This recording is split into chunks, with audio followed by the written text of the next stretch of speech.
I've been away from myself, or I rehabilitated myself, and I've just got to go on my life, and the nerves will pass when I get outside tomorrow. Ex-alcoholic Jockey funded his addiction through crime. In Polmont though, he had turned his life around, and after 2.5 years inside, was ready for a fresh start. You always have to hit rock bottom to actually feel that you need to change. And I hit that rock bottom, and while my time in here and sobriety kicked in, when I was sober, I realised everything that I'd lost, everything that I was missing out on, everything that I could be, everything that I should have been, and now I want to be.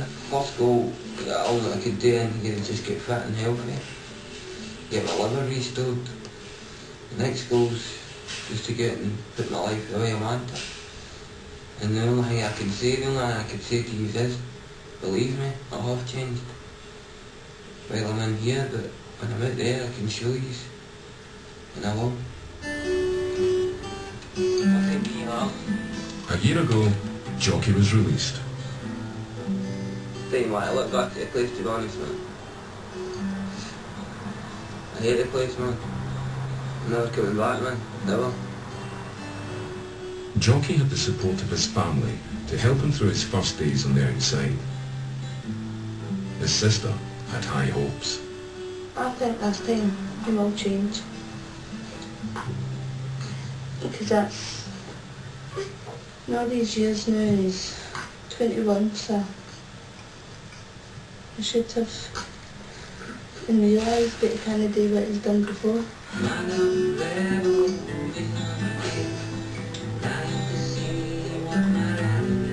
Within hours of getting home, Jockey was celebrating and had put off his new start. It's freedom, ain't it, man? Yeah, I was going to say when I'm out now. Just 8 hours after leaving Polmont, it looked as though Jockey's promise of turning over a new leaf was an empty one.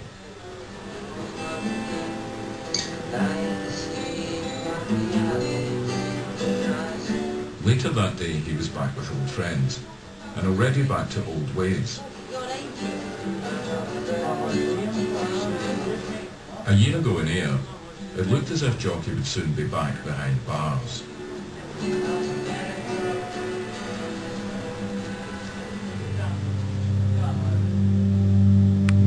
Jockey's dreams of music college are a thing of the past.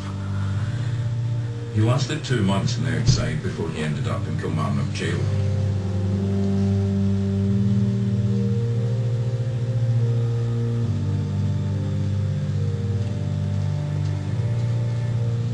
Well, that night when I get out, I thought I could drink again. I thought, oh, I'll take this as a fun day and I'll go and have fun and get a good drink and that, and I'll laugh with my pals. But I took advantage of the drink. I thought I could drink as much as I could back then, and I went and I drank that and ended up legless. So that's a blow that night, but I'm glad I didn't get into any trouble. So I ended up back inside because, as you know, everybody's got enemies, and it doesn't matter how much time you're in jail or how much time you're away from an area, you've still got the enemies, you still remember you. So I guess I had the enemies, and I ran into them one day, and they were in my car and I was on my feet. I had to run, so I nicked a bike to get them in. I get done for nicking the bike, so I'm back inside. But I look up on this as a time I could take advantage of the jail and get myself better health from this time. Get maybe a wee flat away from the place, and then I might do better. I used to have a lot of widespread goals in my head, but now my future is just stay with my family. That's what I've got now for my future. And then after I get my flat and that sorted, then I can maybe broaden my horizon and go a bit further. But until I get a flat and stay out of jail and have somewhere that supports me and stability in my life, I'll not have a future. 21-year-old Jockey has just been released from Kilmarnock and is still determined to rebuild his life. In Hall Glen, Tracy and Jamie have been arguing, and Jamie has been away for days. What's so great about hanging about in the middle of the streets in the pouring rain?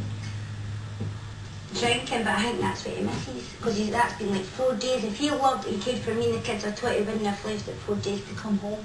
So he's going to have to do something. Either we're going to have to finish it, or he's going to have to buck up his ideas and be a dad to the boys and stop going out drinking. Where have you been? I can, but Terry told him. Jamie has come back home and is still determined to play his part in the family. And I sometimes going to miss pulling about my pals drinking and that, eh? But at the end of the day, I know it's better for me to stay and do what I'm doing with Tracy. For a lad, Tracy and that, probably doing this every day on a daily basis, drinking and that, then who knows what it could do. It seems that Tracy is keeping Jamie on the straight and narrow, for now.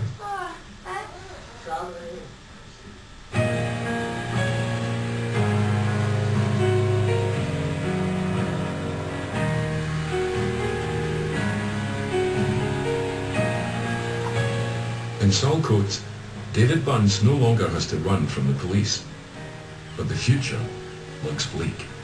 It's rubbish. You do the same thing in day in, day out, man. Fuck all year, man. Not a job, man. Been looking for a job, but isn't it hard to get jobs about, man? They all want licences, car licences and all. I don't want money. If I don't get a job, man, I'm just going to start doing stuff to get money. Don't really go out looking for fights anywhere, man. No. Last fight I was in was a week and a half ago. That was because a junkie was saying just got to do my pal. So if he's jumped him, done him in. David has an old assault charge to go up for in a week's time. I'm up at court for the thing. I got into a bother about February. I was out at Kilburnie and I started fighting a couple of boys out at Kilburnie and we all got done with assault to severe injury. I heard that the guy got hit with a hammer and that. It says in my charge sheet, repeatedly punch and kick him to the head and strike him with a hammer. But off what, 5 years I've been charged with that same charge. So really they don't have a clue which one we're supposed to really get accused of doing it. So I'm up on Monday for it.